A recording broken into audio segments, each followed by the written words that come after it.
Hello everyone, and welcome back to Inside the Backrooms, the series where we look in depth at each Backrooms level starting from level 0. In this video, we will cover level 5. We post daily, so if you love the Backrooms, this is the place to be. And as always, I will link my previous video below along with the sources about the Backrooms if you'd like to check them out for yourself. Now let's dive into level 5. Welcome to level 5, also known as the Terror Hotel. Now I must warn you, we are being watched. I will try to explain this as much as possible before we are discovered, so please try to be silent. This level is a hotel complex that spans infinitely. It never ends. That's a crazy thought to think about. It's highly complex with many different rooms and halls. It appears that the level was constructed around the 1930s with old furniture dating back around a century to the 1920s. This level is very clean in comparison to other levels, having not that much dirt or dust lingering around. What's interesting is that this level cleans itself. Unclean spots will disappear after only a few minutes, seemingly like magic. Also, smooth jazz plays quietly with the music switching seemingly by itself. Another thing wanderers may hear is distant party chatter and the occasional whisper behind them, sometimes even getting a tap on the shoulder even though nothing is there. Creepy, right? There are 3 main areas wanderers can access in the Terror Hotel. I will break each one down individually. First is the main hall, and it's the most common place for wanderers to discover. The area looks quite fancy with mahogany red and gold wallpaper. The floor has a few different variations such as white marble, dark walnut wood, and red and gold carpets. The main hall is the most furnished area in this level. There are antique candle holders scattered throughout the halls, and some are electric lamps that have that same buzzing sound from the lights in level 0. There are also rooms here, some being fully furnished while others are empty. Most of the doors here are locked, but sometimes they can unlock over time. Some doors can even open and close themselves.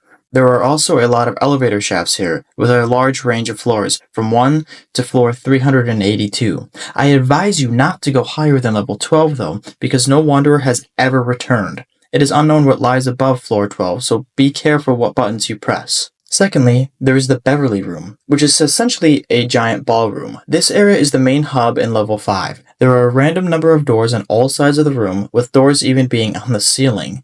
In the middle of the room is a fancy table with drinks on it or an unfinished game of mahjong that nobody has successfully finished. Finally, there is the boiler room. This room is quite large and very cluttered. There are lots of old machinery and pipes along the walls, making the spaces feel quite tight. Exhaust valves can be found all along the walls, and almond water flows through the pipes.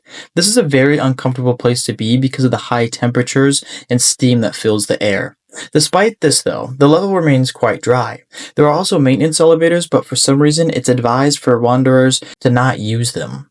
Also, there are reports of there being a lobby room, but nobody knows how to enter, and wanderers that do enter the area don't remember after a few weeks, so there is no information about that supposed level. Quite strange, right? There are also some interesting communities on this level, the first being a Meg base. I think this is 3 levels in a row we've encountered one. This base is an outpost called Housekeeping, and its purpose is to protect other groups from the entities on this level. They also help wanderers move through the boiler room because it's one of the exits on this level. Then, there's a group called the Originals. They reside in one of the Beverly rooms. What's really interesting about this group is the people that they have here. The only people allowed in the group are wanderers from the time period between 1300 and 1940. Even more interesting is that they have people such as Amelia Earhart and Captain Edward Smith. If you don't know who these people are, Amelia Earhart was an aviation pioneer, and she was the first woman to fly solo across the Atlantic Ocean. However, when she went to fly across the Pacific, she disappeared and was never found. Captain Edward Smith, on the other hand, was the captain of the Titanic when it sank. So it's quite odd that these 2 people ended up here in the Backrooms. There is 2 other groups known as the Homely Hotel and the Lost Hall Society. The Homely Hotel is a hotel service available to new wanderers. They have food and room service to keep wanderers safe. The Lost Hall Society is no longer here, but they were known for collecting and studying historical and geographical information. They had lots of knowledge on various things, and their work is still available to wanderers in need of information on certain items. Now that we have covered almost everything, let's talk about entities. Level 5's entities are quite scarce, and there are a few different entities to appear here, of which are hounds, skid stealers, woodlands, watchers, Nergithozers, growlers, death rats, and death moths. The main entity threat is death moths because of this level being one of their central hives. Their nests can be found all across the level, but I wouldn't worry too much about them. However, I would be on the lookout just in case. There's also another entity called Entity 26, and she's actually known as Samantha. She can be found wandering in the main halls and is a domestic black and white house cat. What's interesting about her is she can speak in at least 3 human languages. Imagine that, a talking cat. She will give wanderers a psychic reading if she's provided with meat. The higher quality the meat, the better the reading. If wanderers don't have meat, she will get extremely violent and claw or bite them just like a normal cat would. Other than that though, she's not really dangerous. Now, remember at the start how I said we were being watched? Well, there is an entity I left out, but we must be cautious when talking about him. Entity 18, also known as the Beast of level 5, refers to himself as the Gentleman of level 5.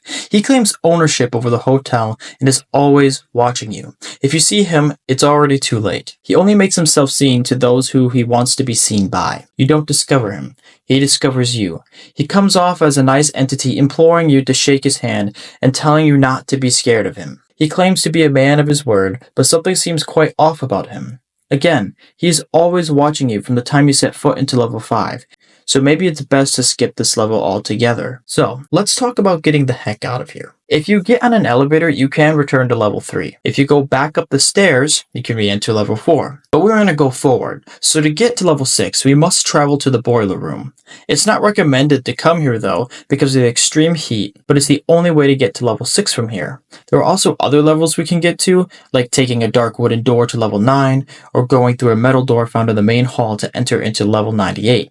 We can even go to a meg-secured area of the hotel to get to level 171. Other levels we can enter are level 98, 84, 78, 40, 63, and even level 427. So yeah, there are a ton of different levels we can go to from here. Anyway though, that about wraps up the Terror Hotel. This place is obviously haunted from the doors opening and closing, messes being cleaned up, and Entity 18. Especially Entity 18. Maybe it's best to stay away unless you're at a safe space such as a Meg base. I hope you all enjoyed this breakdown, and I appreciate you as always for making it this far. I hope you join me in the next Backrooms video, and I hope you have a great day.